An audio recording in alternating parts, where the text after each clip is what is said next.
What's up? Welcome into a Friday edition, a live edition of Hoge and Jahns. The schedule is out. Lives can be planned. Wives can be happy or not happy, depending on how that schedule's not too bad this year, though. Depending on what international game they wanted. Yes. My wife was very unhappy that the Bears did not go to Germany. Cursing Peter King out a couple days earlier. However, the more we learn, I've never been to Frankfurt. I've actually never been to Germany. I was close to Frankfurt last year when we went to Strasbourg, France, which is right on the German-French border. But I don't know. Frankfurt didn't really do it for me. I was all in on Munich, so I'm not too torn up about it. You know, you got to save your international trips for the right places. Okay. My wife's not happy. Or she is happy. I think she was interested in going, but then realized we now have 4 kids, and the logistics of such a adventure are a little bit more difficult these days. Yes. Oh, yeah. So now I'm just going to Kansas City for a weekend. Kansas City's not bad. We only get to go every 8 years. Got to make the most of it. Preseason game. Anyway, welcome in Adam Hoge, Adam Jahns. Follow us on Twitter. We are live today. If you'd like to leave comments or questions, our producer Kent will pop them up on the screen sort of as the show goes along. We're happy to answer any of your questions. I believe we're gonna have a poll up too. It's probably already up on how many wins the Bears will end up with this season. 11 or more, 9 or 10, 7 or 8, or 6 or fewer. I'm guessing it'll be the what do you got? No, I just went through the schedule for the first time myself with the the W's and the L's, and I'm erasing some because I think I may have talked myself into a few many at first glance here. We did this last night on the CHGO show when the schedule came out. I ended up with 9 wins. That's what I'm at right now. Yeah, and I had to kind of, and sort of to what you're saying, I sort of had to talk myself into a couple losses. Yeah. So. Yeah. And real quick, before we sort of dive into that part of it, I think it's important to point out, though, that if Justin Fields takes the leap that is being expected of him this year, that's not crazy for them to win 9 games with this schedule. But not in fact, you could argue that they can win more, which is what Robert May said on our show earlier this week. But not even a leap, like a few steps. Yeah. Like a couple long jumps. And I'm talking like it doesn't have to be some monumental leap here. Yeah. I mean, he was dangerous already. But if you look at the schedule, the Bears are like right in the middle. They have the 18th schedule in terms of strength of schedule. So it's not exactly a daunting gauntlet of games this year. And with Aaron Rodgers out of the NFC North, it shifts things a bit too. We'll see how optimistic we get this Friday morning, Adam Hoge. Yes. Okay. So I have a couple questions before we dive into sort of the specifics of the question. One, what is your favorite social media video that you have seen so far? I admittedly have not seen a lot, but I do have my favorite. Okay. The Titans one. Yes. The Titans. Yes. The Titans video is so freaking funny. Of them just asking random people who are in the middle of their bachelorette parties on Broadway in Nashville just to simply name the teams on the schedule using the logo. Yeah. And they can't get any of them right. It's so funny. The brilliance of such bits of it's targeting like the right fan, like the right person on the street. Like you're looking purposely for the non-football fans in a sense. You're looking for a few people who've been out on Broadway since early in the morning, listening to country music as well. A little inebriated, full of some country vibes. It's the middle of the day, though. Have you been to Nashville? I know. Well, the last time we were there for a preseason game, it was the middle of the day. Probably would have been a Saturday. It must have been a Saturday, but it was the middle of the day in the middle of COVID. It was rocking. It was right. The whole street was just like those buses that are going by with like rolling on kegs or whatever. Like, they're just packed. Just hilarious. For I spent a week there covering the Blackhawks. And let me tell you, you could fall asleep hearing country music and wake up to hearing country music if you do Nashville right. Now, I a love week is that. like too long. Yeah. It's too long for Las Vegas and it's too long for Nashville. But yes, you could find the right people to talk to for a video like that on Broadway in the middle of the day. Don't do it at night. I also want to give the Bears credit. Their video wasn't the funniest, but in terms of creativity and like resources put into it, like just compare that to the one the Titans did. The Titans one is like purposely cheap. It's just like you and I could have done that on TikTok, right? The Bears did like a full episode of The Bear, which is a great TV show. If you haven't checked it out, you absolutely need to. It's back out in June, I believe, season 2. And it was good for them because it was really well done. They stepped up their game, but I do have a few complaints. And I saw your tweet on this. I wanted to get to this because I watched it a few times because my sons wanted to see it. Yeah. And then I'm like, oh, they missed something there. Like the first thing that stood out to me was when Peanut Tillman knocked the bread, the Italian loaf out of Spice Adams' hands. I'm like, he did the uppercut. No, he's got to go down on the ball. Peanut punch. That is an opportunity missed. Yeah, I noticed that too. Like right as away. I was watching it, I had the same exact reaction. I was like, why didn't he punch it? The Bears have done videos before of him like walking around, knocking like Larry Mayer's books out of his hands. Yeah, like a high school reference there, but you get the point. It was better.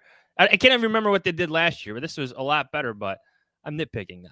Well, quickly on that, I have a peanut punch story because he was on WGN TV with me one morning, and we kind of planned it out as a bit. As we were going to break, I had a football in my hand, and then he punched it out. He sort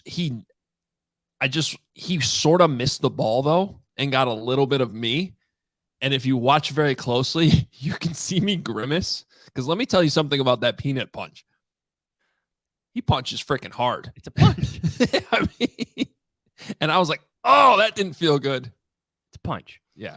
The second thing that stood out to me, that beef looked awful.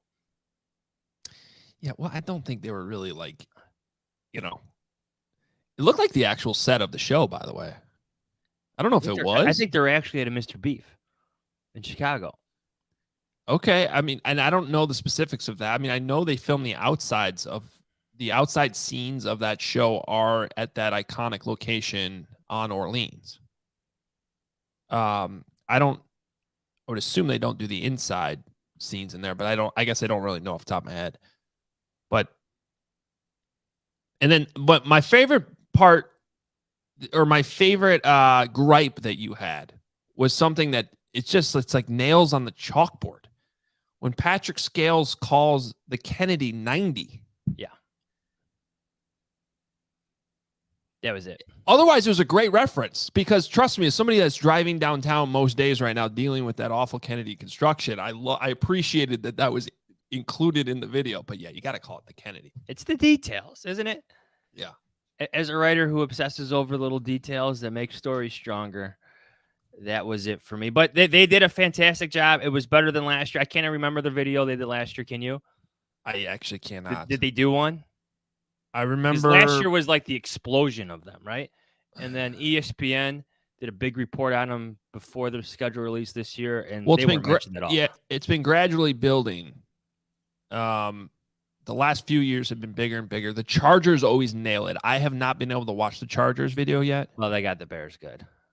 Did they? A little quarterback joke. I think it was like a Build-A-Bear reference. That's pretty funny. Okay. Good for them. Not as good as their Urban Meyer Jaguars at the bar. I got one other problem, which I guess and I don't have anything against Annie Agar, but she's taking shots at the Bears all the time on social media. She was at that Luke Combs concert last week. What was that? The Justin Fields? She was ripping something. Well, Luke Combs came out in an Urlacher jersey. Eberflus and a bunch of players were there. Yeah, it's like Braxton Jones and Cody Whitehair. You looking for it? Okay, she tweeted a photo had to wait till the offseason to finally see a good performance at Soldier Field. Man. Which, yeah, somewhat fair. But I'm just, come on, man. Then she's in the video. Although they did make her the Lions fan in the video, which is good. Yeah, yeah, it still fits. The ketchup reference was good. Yeah. We're having fun with this. In conclusion, though, I mean, they did a really good job. I especially the creativity to include the bear show as like what they were going for. Very good. It was great. In my opinion, it's going to take a few years of jokes, of maybe some scandal to top the Urban Meyer one in the Jarders video. Oh yeah, that was so good last year. They had me in tears. Yeah, literal tears. It was so funny. Yeah, so if you didn't see that, they were doing like cartoons, like anime. Yeah, anime for each. Did they do anime again this year? They did anime again this year. And then like each one, they're ripping the team. There's some subtle joke in there. Some are subtle, some are not so subtle. That one they did. They literally had the cartoon anime of the scene in the bar where Urban Meyer has a woman basically too close to him. They had the Jaguar wearing the salmon pullover. So good. Oh, very good. That was the other thing that made me laugh in the Titans video. We'll get to the Bears schedule here, but the Titans video, when they put the Jaguar on the screen and the guy goes, Chester Cheeto. Chester Cheeto. Come on, that's so good. All right. And I did find in that video too the multiple references of the Cowboys for the Colts. That was fun. Yes.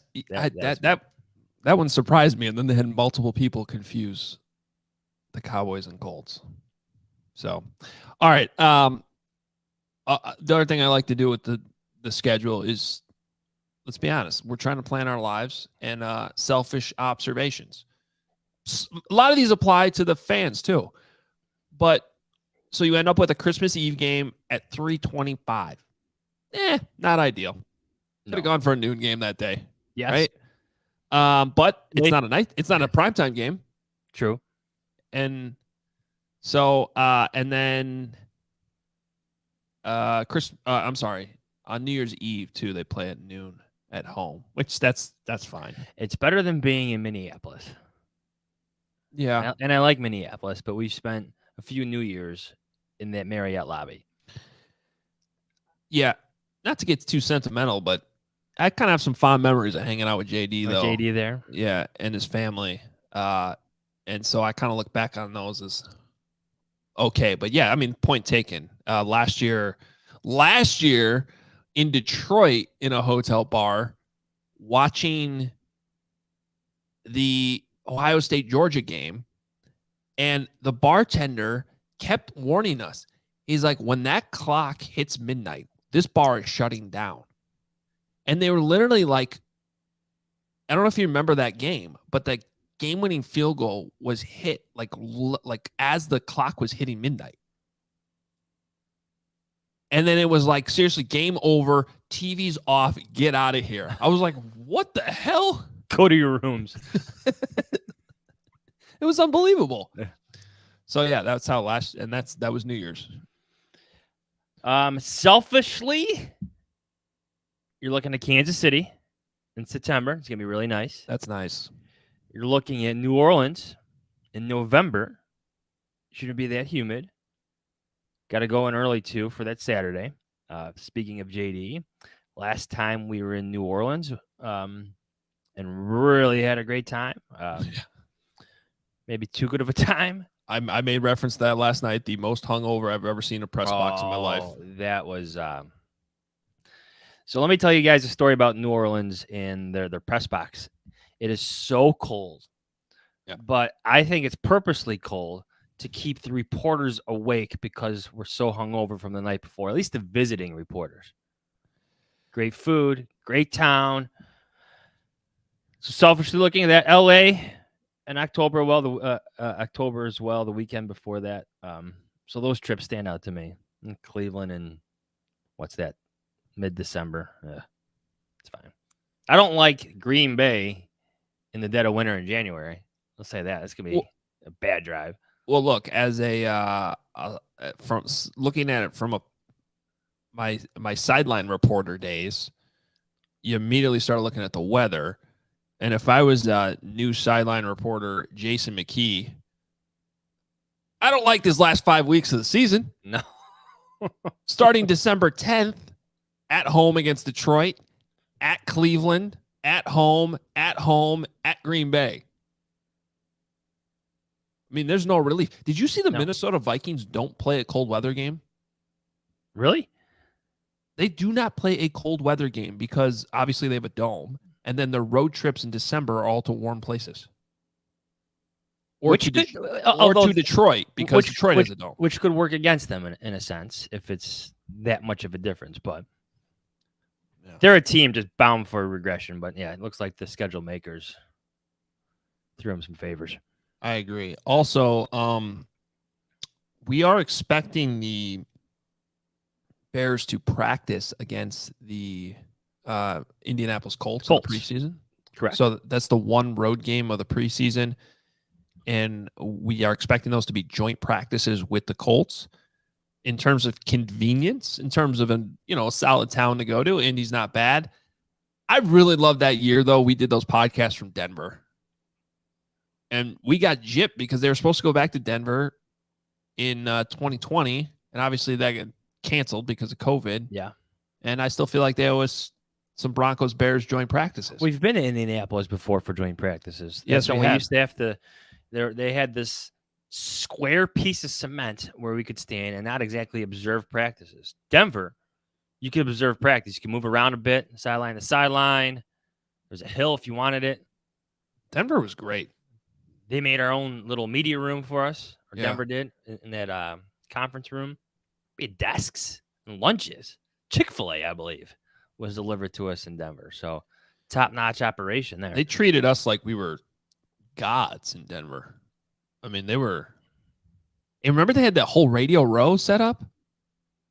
We hijacked one of the tents to our podcast. Yeah. Not literally. We just walked in there and it was empty. But so I do get excited about joint practices. The connections with the Colts are definitely interesting. Obviously, for Flus and some of the coaches. Ballard, yeah. Poles and Ballard being close. So that's it makes a lot of sense as a team that, two teams that got together to work that out 100%. That's not surprising at all. And I know the Bears are excited about having some joint practices again because they wanted them last year and it just didn't work out. So, but yeah, if you're a fan traveling to some of these games, and then we'll start to get to some more of the wins and losses and how that part of it plays out. But early on in the season, Tampa, there's going to be a lot of Bears fans there. There always are. Kansas City, you're not necessarily going to take over Arrowhead. Someone called it Barrowhead last night on CHGO, which I think is better than Burrowhead.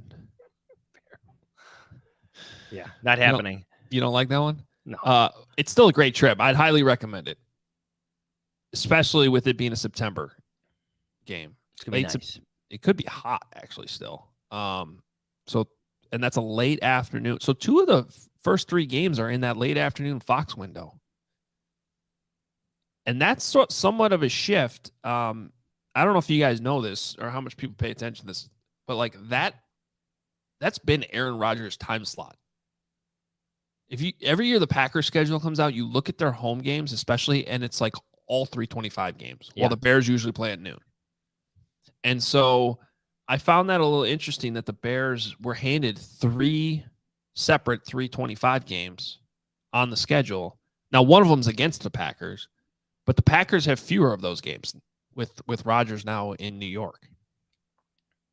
So definitely some adjustments. And did you see what Mike North, the vice president of broadcasting and scheduling, said about the Bears on Peter Schrager's podcast? No. So this was actually recorded and put out before the schedule came out yesterday, but he asked, Peter Schrager asked Mike North, he said, what's the one team that when the schedule comes out, people might be surprised to see featured as much as they are?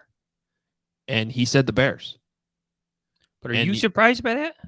I wasn't necessarily. The Bears always rate well. Yes. We've covered some bad Bears teams on primetime just because they're such a huge draw. Yeah.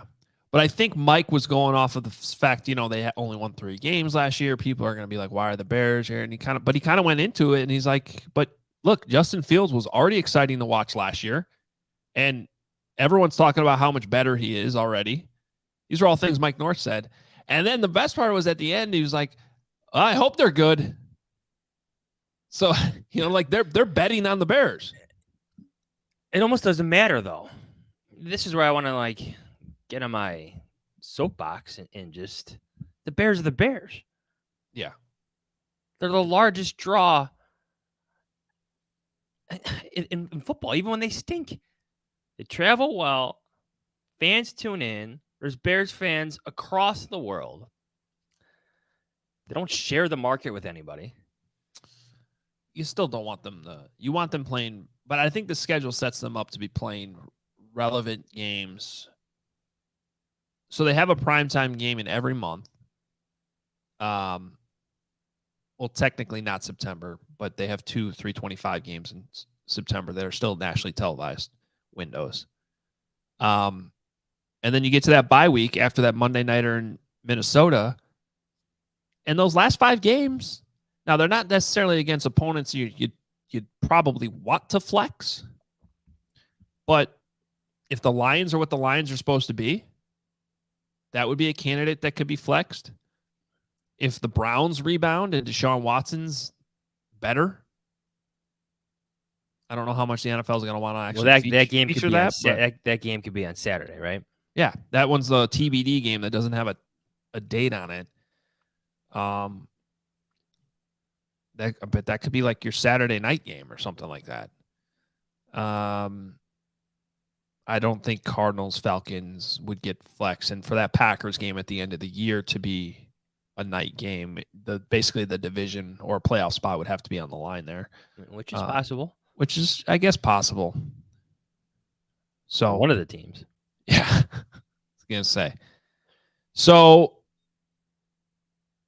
Do you want to go through it? Yeah, let's do it. Okay.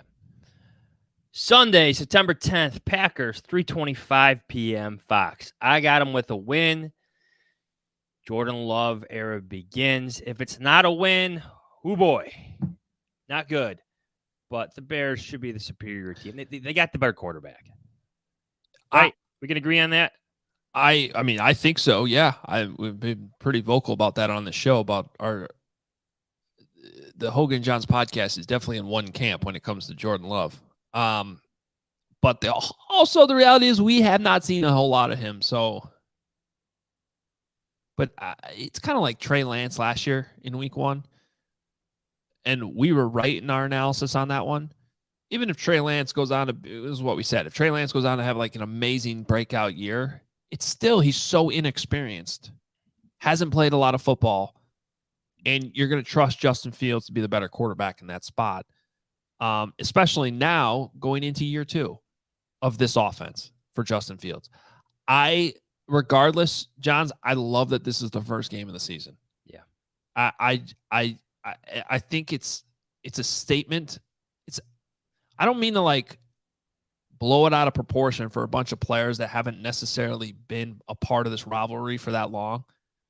But any Bears fan knows and has felt the pain of the Packers' dominance of this rivalry now for 25, whatever years it's been. You got to win this game. Aaron Rodgers ain't there anymore. You have to win that game. To me, it feels bigger than just, now for the coaching staff, they're going to say, it's just one game, go 1-0. And then this one's bigger to me. You cannot lose this first game to the Packers with Aaron Rodgers not on the field. I agree. Well, there's no need to. You're setting everybody up here for a major disappointment, but they should win. Better roster, better quarterback. Packers seem to have some things to figure out. Week 2. So Sunday, September 17th at Tampa Bay, noon Fox. Who's playing quarterback for Tampa? It could be Baker Mayfield. Okay, yeah, that's right. Bears. The Bears fans will be there in force and mass. You know they will be. We've Yeah. been to Tampa a lot over this past decade of covering this team. Well, so many of them live down there, right? Like True. all the Chicagoans that live in Florida, they find a way to get to Tampa for this game. Then you have those that travel because it's a nice destination. There's great restaurant, Charlie's Oyster Catchers. So many different options there. Great trip. It's interesting to me, Johns. You start the season against the Packers without Aaron Rodgers and the Bucs without Tom Brady. And again, theoretically, the Bears should have the quarterback advantage. Week 3, September 24th, Sunday, at Kansas City. Patrick Mahomes, 325 on Fox. First loss of the year. Matt Nagy? Revenge game? Something game? Remember, Matt Nagy's the OC now. Oh, yeah. Been promoted. He's got Patrick Mahomes. He's got Travis Kelce. He's got Andy Reid. Should be a fun matchup between two great quarterbacks, though. Great. Okay, one's great already. One who could be great. Let me redo my sentence there. But that will be a great matchup for Justin Fields, just in terms of, I know what they always say. I'm not on the field playing another quarterback. You know what this means. It's a great time to match the play of Patrick Mahomes.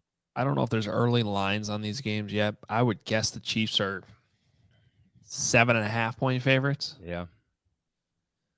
What an opportunity for the Bears, though. To go into Arrowhead, they really have nothing to lose. They're going to be huge underdogs. This is the one game where, like, you really, other than Patrick Mahomes could have been a Bears storyline, which I'm sure they'll pump up on the broadcast again. I don't feel like there's a lot of pressure on Justin Fields. He's not Mr. Trubisky. Yeah, and it's so clear that you're not trying to live up to be Patrick Mahomes at this point. Like, Patrick Mahomes has elevated himself to be so far beyond that. That, you know, to me, it's like they lose. Okay, they're supposed to be competitive. Don't get blown out. If they somehow go in there, though, and Fields has an amazing game and they win, or even if they lose and Fields like hangs with Mahomes, that just kind of sets up for an early season storyline that really could boost the talk that's already existing. Is Justin Fields going to take that next step? His confidence, the team's confidence, all that. Dan Orlovsky talking this week about Fields being in the MVP conversation. I wouldn't go that far yet. I know, but that's the type of game, what I'm saying, that even early on in the season could start launching that type of conversation. Especially because it's going to be in a featured window in the late afternoon. All right, week 4. Sunday, October 1st, Broncos, noon, CBS. I originally had this as a win. I shifted it to a loss. I don't think the Broncos are exactly that much better than the Bears, but I'm just trying to keep expectations and my predictions here a bit realistic. You almost have to plan for a letdown in a sense, right? Yeah. Maybe Sean Payton, Russell Wilson, things click for them, things take off. But I'm putting that, I'm sticking with the L. Well, with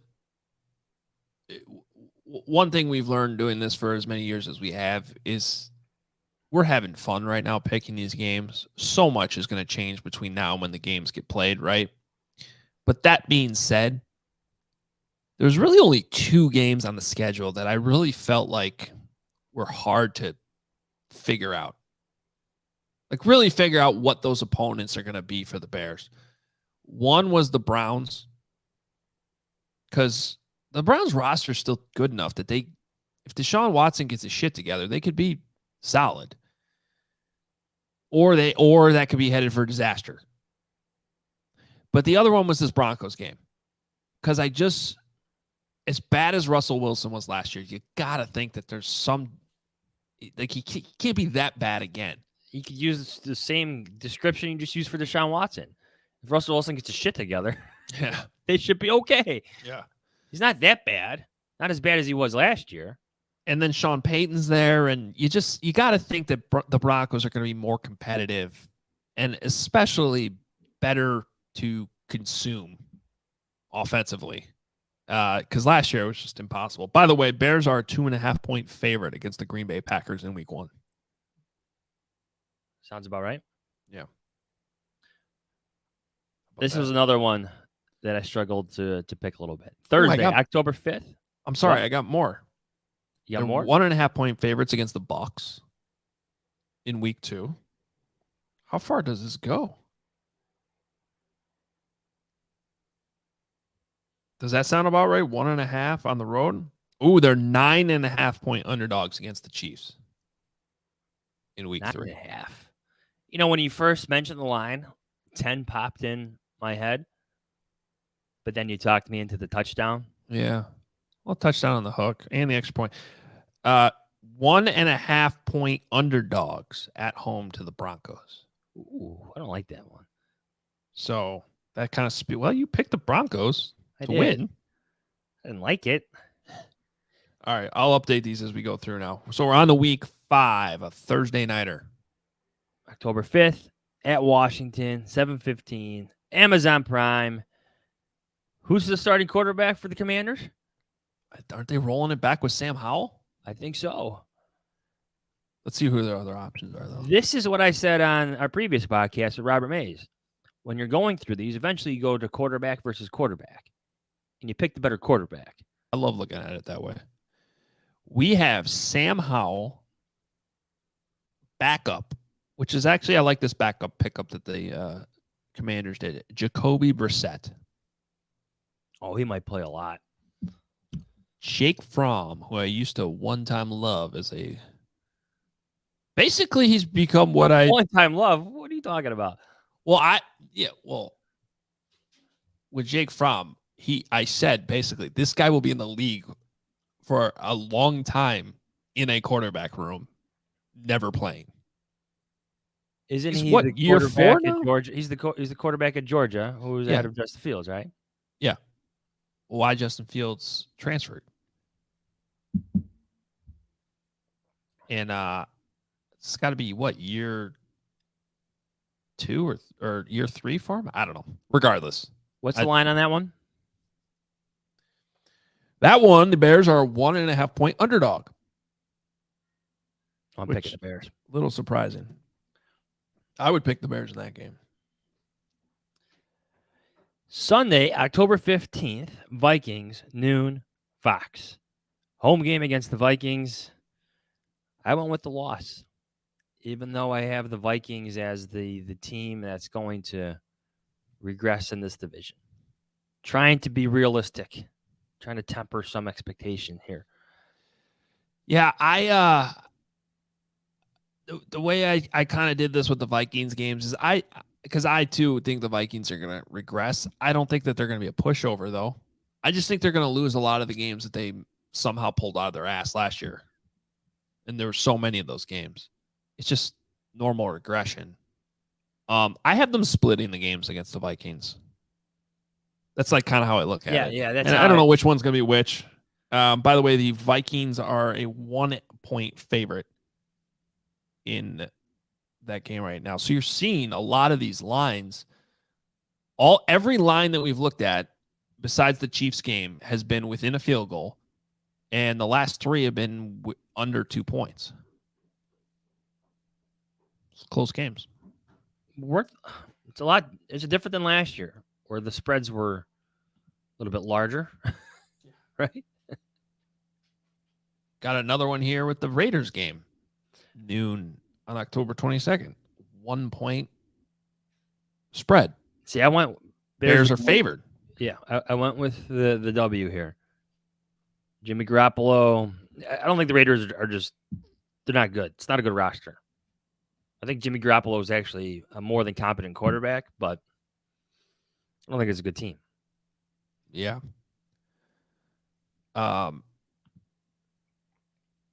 Yeah, this is one of those where if the Bears season is going the way, like this is, you want them to be turning a corner here in the right direction by this point. Like even if they're around 500, to me, this is one you go into, especially because you have road games the next 2 weeks, tough ones against the Chargers and Saints on the road.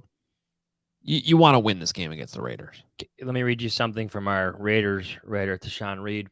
One game the Raiders can't afford to lose.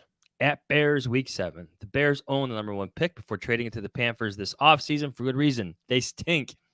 Even after acquiring talented veterans such as DJ Moore, DeMarcus Walker, and Nate Davis to go along with a deep crop of rookies, they're still in rough shape. This is the weakest opponent on the Raiders' schedule, so a loss wouldn't bode well for the prospects this season. So a little view from the opposition for you. I think you're going to hear a lot of that.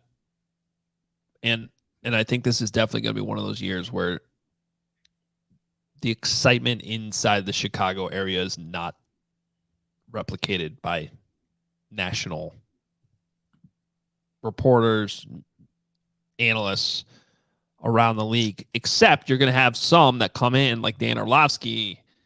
It's going to almost seem like a hot take. Hey, I think the Bears are a sleeper, right? That's why I wanted to bring up what Mike North said. The NFL thinks the Bears are a sleeper. Yeah. And it's reflected in the schedule, which brings us to the next game, right, Johns? Sunday, October 29th at the LA Chargers, 7:20 p.m. NBC. How many Bears fans? Oh, my God. Like, what's the percentage of Bears fans outnumbering Chargers fans in that one? Well, the exact percentage depends on a couple things, but the Bears will have more fans inside that stadium, without a doubt. One of my favorite things during the NFL season is like every week when the Chargers have a home game and Bill Simmons talks about like exactly what we're talking about, what the percentage of road fans, because the Chargers, they're just not a lot of their fans, and they're in a weird like rental of the stadium, and it's very awkward. It's very awkward. The Bears will and this is where I go, it depends, because if the Bears kind of get through this what seems like a manageable start to the season outside of the Chiefs game, like let's say how many games would they have played at this point? 6. Let's say they're 4-2. And Fields is off to a great start. That excitement is gonna be there. Like same thing in Florida. There's so many Chicagoans out in LA. The place will be packed with Bears fans.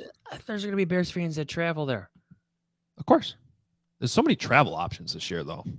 A lot of good ones. But LA, the hotels aren't exactly like, I mean, you're going to stay by LAX, so you're staying at airport hotels. The prices aren't outrageous. No. Some of them have nice pools. But that's one of just beyond the traveling aspect of it, because I think New Orleans will be a hot travel trip. I think people will try to go to Arrowhead. But 3 of the first 4 road games, Johns, there's built-in Bears fans in Tampa, in Washington. Washington is a transplant town. There's tons of Chicagoans in D.C. and L.A. So you don't even have to have that many fans travel for the Bears fans to show out in those games. That said, I have them with a loss. I think I picked this one as a loss, too. The Chargers are sort of hard to figure out, too. I have the Bears right now at 4-4. That's where I had them, too, at this point. Sunday, November 5th at New Orleans.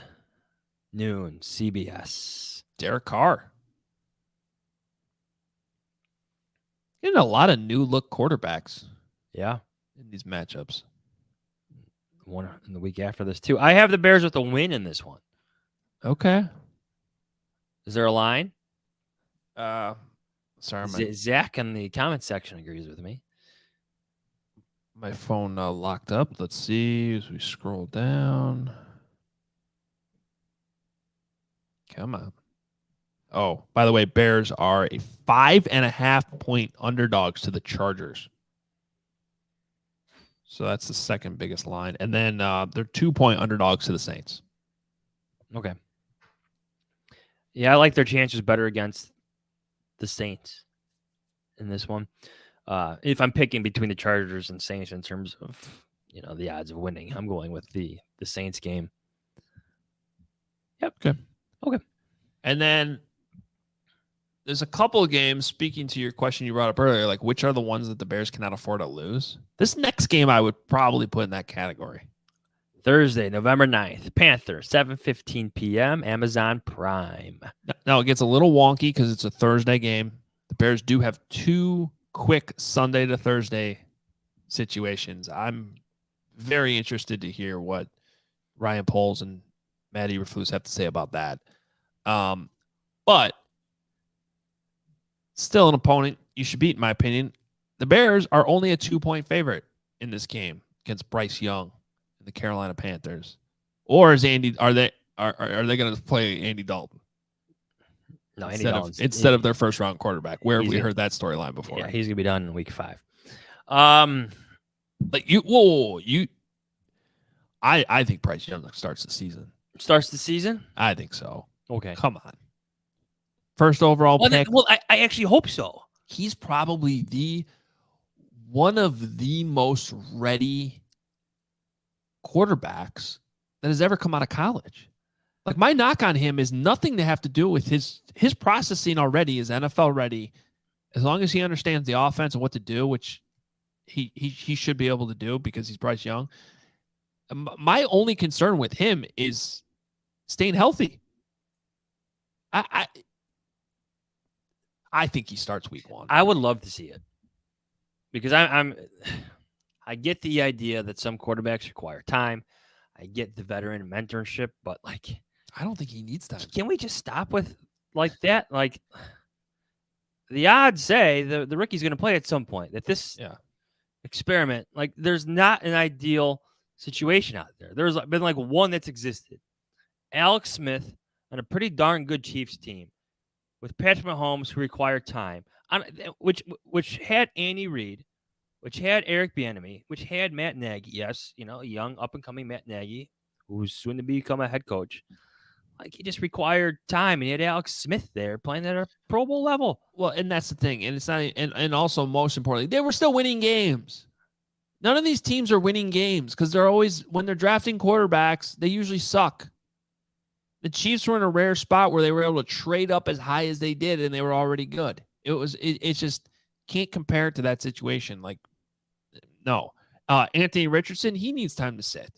But even there, I wonder how Trigger Irsay is going to want to get him out there. Nick Foles was just cut. Yeah. Is he done now? I don't know. What I like about this is you're going to have all those storylines about, Bears beat the Panthers. They improve their draft selection. Yeah. But then they hurt their own. Yeah. At the same time. True. I mean, Sunday, November 19th, at Detroit noon. Oh, we got a late bye week here. We got to make note of that. Very late bye week. Yeah, it's almost as late as last year. It was week 14 last year. Now it's week 13. Sunday, November 19th, at the Detroit Lions noon. Fox, I have them with a loss. Okay. I want to say this right now. I like the Lions. I like Dan Campbell. I think the Lions are rightly considered the favorite in the division right now. I'm not sure there's going to be a team that's more overrated this year than the Detroit Lions. They got the season opening game. Like, they did against the Chiefs. Let's steal, speaking of Bill Simmons, let's steal his bet here for a second. Guess the line on this game. Bears in Detroit. 7. Oh, wow. It's not that high. Okay. No, 3.5. It's 5. 5. It's 5. I probably would have said 3.5. 5 seems high, though. We'll see what that's like when they actually get there.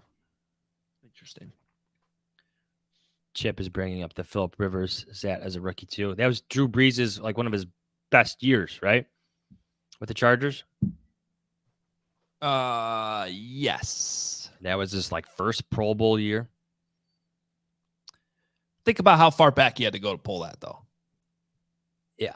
You know what I mean? Like, that's kind of the point. I mean, it's a great reference. It's a good point. It's just like, it's not really how it works. Monday, November 27th at Minnesota, 7:15 p.m. ESPN. I got them with a loss, so I guess I did not split the games. My first run through here. Look, if they go 0-2 against the Vikings team, I don't think it's going to be very good. I mean, one, they're not going to win the division that way. If you have any hopes for that, they got to at least split those games. Vikings are 3.5-point favorite in the early line on that one. I love that there's gambling lines on games that are being played November 27th. What a great football is awesome. You can never get in too early. And then you got the bye week after that, very late bye week. If you like had a hunch on a team that was truly a sleeper, like let's say the Bears like randomly won 12 games this year. I'm not saying that's the case. And you're on that like right now and you bet the Bears as underdogs in all these games today. I'm not telling people to do that. I wouldn't. I think you are encouraging. No, I'm not. I'm just saying, like, I'm just thinking about the logic of there being these early lines. You could make a lot of money that way. Or just bet against the Lions. Now, that actually may be a sound gambling approach. Like, they're so jacked up in all these games. They're just overrated. Sunday, December 10th, Lions at Soldier Field, noon, Fox. I got the Bears coming out of their bye week with a W over the Lions. And now the Lions are only a 1.5-point favorite in this game. So quite a shift from just going from Detroit to Chicago, which is interesting. Yeah, I think honestly, I know this is down the middle, but I think they split with all three NFC North teams this year. 3-3. 3-3. Yeah. TBD at Cleveland. TBD. TBD. When is this? As soon as it's going to be like college football where they announce the games like Ken has TBA. 3 days before kickoff.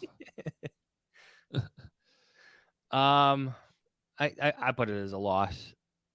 Cleveland strikes me as one of those teams that could be, well, to use surprise teams. If Deshaun Watson, like you said, gets his shit together, plays well, got a good offensive line in there, got some talent on both sides of the ball, could happen. Yeah. But there's going to be a lot of pressure there in Cleveland. Because they kind of knew when they made that trade and that ridiculous contract last year that it was going to be a wash in 2022 because he wasn't playing the first 11 games. But now with the full offseason, what a bet that they made. And if it doesn't go well, a lot of people are getting fired. Browns 3.5-point favorites in this one over the Bears. Sunday, December 24th, Christmas Eve. Everybody, Cardinals. Dome team, 325, Fox. I got this a W. I mean, it better be. The Cardinals are going to be bad this year. Kyler Murray, his status unclear. The question is how bad? Yeah. And what do they do at quarterback? Well, they draft Caleb Williams. Is what they do. And at that point, they could be tanking on Christmas Eve. Plus, you got a dome team, warm weather team, in the cold. Bears got back-to-back games like it. Arizona and Atlanta back-to-back. Two teams from warmer climates that have retractable roofs and domes coming to Soldier Field in around December. The holidays. What do you think the line is on this one? The Bears favored? Yes. 1.5? 4.5. 4.5? Yeah. Whoa. Okay. All right. I like them, though. They're the better team. Bears are the better team. Well, I put this in the same category as that Panthers game. Those are two home games. You better win. So at this point, do you think we're talking is like one of the storylines how Justin Fields is ascending in his career and Kyler Murray is now a question mark in his career? I think it's a very realistic storyline. Like where do the Cardinals go from here? And how good the Bears look with Justin Fields? Look, there's a scenario with 3 games left in the season. The Cardinals are awful. Who knows how Kyler Murray's been with coming back from the injury. They might make it very. I'm almost thinking Derek Carr situation from last year, where the Raiders basically made it known at the end of the year, we're going to sit this guy. We're going in a new direction. It was very awkward. I wouldn't completely rule that out. If they're that bad in position for the number 1 pick, yep, we're going to sit Kyler Murray. We're going to trade him in the offseason. We're moving on. Cutting our losses and moving on to the next guy. Sunday, December 31st, New Year's Eve. Falcons, like you said, another indoor warm weather team. Noon, CBS. I got the Bears with a W again. The Falcons are going to be interesting. Their roster is not horrible, but it's not great either. I don't know. I think I scrolled too far and missed this line. Are you going Matt Corral over Justin Fields, though? No. Bears are 2-point favorites. That's the question with the Falcons. Okay, I got to see the Falcons step chart here. I mean, if you're a team like the Falcons, if Matt Corral isn't, what is he, a 3rd-round pick? Are you thinking of Desmond Ridder? Desmond Ridder, yes. I was like, where's Matt Corral is in Carolina. Yeah. So Desmond Ridder. From Cincinnati. You had me confused. I was like, did Matt Corral already move? So Desmond Ridder, and then they signed Taylor Heineke, which isn't a horrible backup to have. Keyword there. Backup. They also have Bijan Robinson. Great player. Still, though, he's running back. Yeah, but in a December game at Soldier Field, it might be the right way to go about things. Running the football. They still don't have much of a pass rush, though. That could work in the Bears' favor in this type of game. Yeah. I mean, I'd take back. Okay, here's why they're interesting. They have Drake London. They obviously still have Kyle Pitts. They have Bijan Robinson. So they have some fun weapons. But, yeah, Desmond Ridder, 3rd-round pick. He was good in college at Cincinnati. Still 3rd-round pick. Yes, I misspoke. It's not Matt Corral. Who also was a 3rd-round pick, I believe. Okay. And Bears are a 2-point favorite. Then the TBD. Final game. Ready? TBD at Green Bay. TBD. I got the Bears winning. So I have the Bears closing out the season with 3 consecutive wins. So that would put them squarely in the hunt. You know, those graphics that everybody loves? They would be in the hunt. And I think that's a major step towards progress for everyone on the team, not only Justin Fields. Well, that's what you want, right? You want there's obvious comparisons to the Lions last year finishing 8-2. I would probably I think the Lions are a good comparison, but the Jaguars, with a young quarterback kind of taking off, it's sort of that's probably what you want. And the Jags got in the playoffs last year. They won a game. Yeah. They won a crazy game against the Chargers when the Chargers blew that lead. So that would look, if we're sitting here talking about that type of ending to the season, playoff berth or not, but especially if they get into playoffs, I don't know how. I mean, that's got to be viewed as that's just a successful 2023 season. Oh man, of course, I have them at 10-7. I might have to change a few things. Oh no, my math was wrong. No. I think the point of this exercise, though, like every year when you do it, is you could talk yourself into a lot of wins. I wasn't very optimistic on the Bears last year, but there's so many changes in so many of these teams. So many.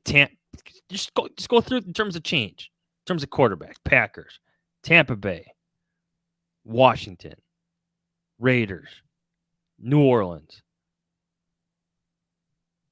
It's a fun schedule. Yes. It's a fun schedule, and it's a manageable schedule. That's a good word for this. So our poll results, I saw we had 53% on Bears will win 9 or 10 games with the most. I can't see the rest of them right now, but I'm guessing 6 or fewer is probably last. I think what did we say? The over under on wins is 7.5. I would take the over. I think eight wins is pretty realistic for the Bears this year. I think so too. I don't think that's being overly optimistic. That's 8-9 with that schedule. 7 or 8 wins came in at 33%. And then third would have been 11 or more, which is 9%. And then nobody thinks the Bears are going to suck. I mean, some games they may look like they suck. Still questions about the roster. Still very young, but some games they look good. They look good some games last year. They were competitive with the Eagles. Yeah, yes. And you hear TJ Edwards talk about like how hard it actually was to play against Justin Fields even in that game. And that was when the Bears were bad. Like legitimately bad. So look, as bad as it looked at times last year, that team, I'm telling you, from talking to people around the league, the way they're coached, the way they play, they earn respect around the league. Trust me, that's a real thing. And so with a better roster this year, and it's certainly not anywhere close to a Super Bowl caliber roster, like there's still a lot more work. There's a lot more development, no question. But how many rosters are truly Super Bowl worthy? That's the point here. Look, in the NFC, I'd say 1.5. The Eagles and the 49ers are the other half. And the only reason why I only give the 49ers a half is because they have a great roster overall, but their quarterback situation is like, who's playing quarterback? And that's kind of a big half that's missing. Yeah. That you got to figure out. Other than that, it's wide open. That's why everybody's hot on the Lions. But you know, and I know, having covered a good Bears defense against a Jared Goff quarterback team, if you get to him, if you move him off his spot, mess up his timing, it's a very beatable quarterback. Very beatable. Yeah, I just think the question there is, can Jared Goff, and look, we gave Jared Goff a lot of praise last year, and he deserved that praise. I said he should have been in the Pro Bowl over Kirk Cousins. Can he do that again? Can he duplicate that season again? Maybe. There was a scene in Hard Knocks last year where they're in a coaches meeting and they were legitimately praising Jared Goff. And I remember, and Dan Campbell even went up to Jared Goff on the practice field. I was like, dude, you're locked in right now. Like and I remember like rolling my eyes at it. I'm like, really? But it translated to the season. It did. So there was some truth to that. Good for them. I don't think the Lions are going to be bad. I just don't know that they're going to be that much better than they were last year. I had the Bears going 3-3 like you in the division. That means they're competitive. That means they're in the hunt, I would say. You quietly had them win 2 games against the Packers. I did. Just want to point that out. Well, I want to be consistent here. You know where we stand in Jordan Love. Yeah, that's true. We don't love. And the Packers had that Hall of Fame quarterback last year and didn't make the playoffs. Now they don't have that Hall of Fame quarterback. I want to make that abundantly clear out there. All right. It's fun. I always like the schedule coming out. And by the way, a quick little rant. I get a kick out of the people that complain about the schedule coming out and how much attention it gets. The NFL has managed to turn something that could literally be a press release into wall-to-wall coverage with all these teams putting out creative, sometimes hysterical videos that I, for one, look forward to and really, really enjoy. So you could say it's all manufactured if you want. I tend to look at it like good for these people. This is a legitimate creativity. It's entertainment, which is what we're all here for. It's May, and it's still a frenzy for all these NFL fans. And again, something that could be a press release when we've already known the opponents for 4 months. Yeah. I do think, like Albert Breer shared this story, it depends on what's going on in like your local town, your city. Like a few years ago, he shared this story about being here when the Bulls and the Blackhawks were in the playoffs, and he had to stir up some attention at a local bar, and they nearly refused to put it on the TV because the Bulls and Blackhawks were in the playoffs, and that's the very good Blackhawks team. So I get fair. It. The best part about it is actually these videos. They've created competition amongst these teams to be more creative than each other. The Broncos had a very good one, using an Office parody. Peyton Manning was in it. I gotta catch up. Yeah, I gotta see the Broncos one. I heard the Jaguars one's pretty good too. All right, quickly, we did ask for questions. This is from Dan. What is a bigger story before the season? Draft picks developing or who they claim off waivers before the season starts? Draft picks developing. Always draft picks. I try, like, I get that there's excitement over, like, waiver wire claims. It's a new player, but that's another team's garbage. You're not going to win with another team's garbage, trash that they're getting rid of. I get they may upgrade your roster, but you need your homegrown players to develop. That's just plug. Yeah, that's just plug the final leaks in your roster with waiver claims, and usually it doesn't go well. Sometimes you hit a home run here and there. Like Ogletree was solid, Jason Peters was more than solid, but both of those guys were still only around for one season. This is from Jasper. Fields has been injured 2 seasons in a row and was a no-show at the end of both seasons. The real question is, will Fields make it through the year? It's a great question. It's a fair question. It's maybe the biggest question of the season.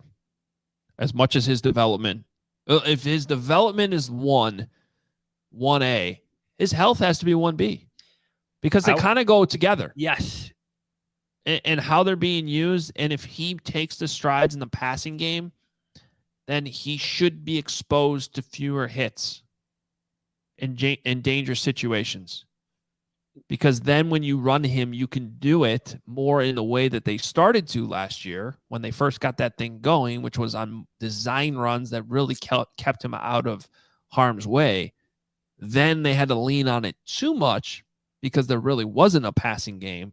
And then that's where he started to take a beating and took that unfortunate, awkward hit out of bounds at the end of the Falcons game and just never – that was kind of the end of the Justin Fields excitement for the season. 100% linked together. If he's getting the ball out quicker, if he's processing quicker, the hits won't get to him.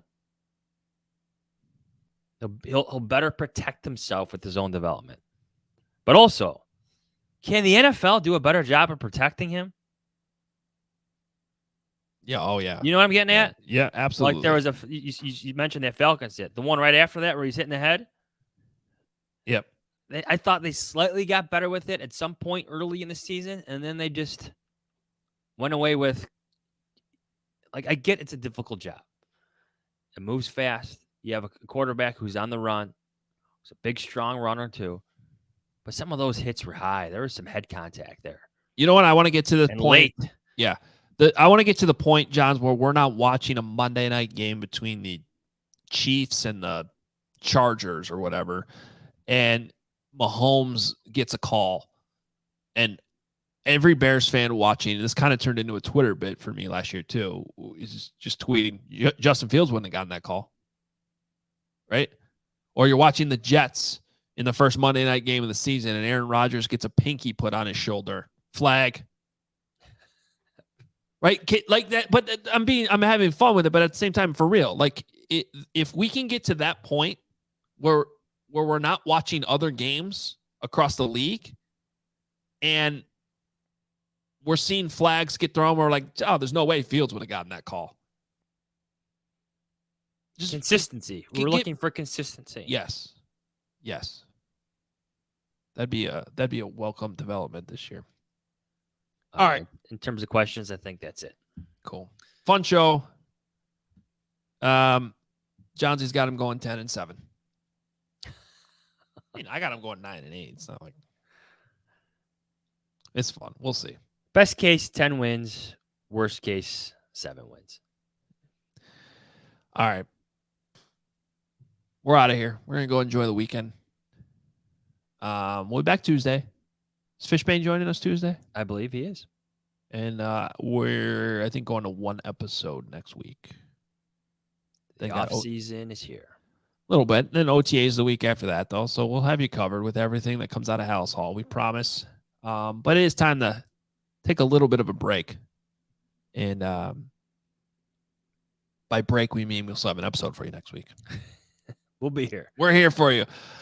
Make sure you follow us on Twitter at Adam Hoge, at Adam Jahns. You can find the merch on obviousshirts.com. As always, read Johnsy in The Athletic, theathletic.com/Hogan Jahns. You can find me at allchgo.com. Everybody have a great weekend. Bears 17-0.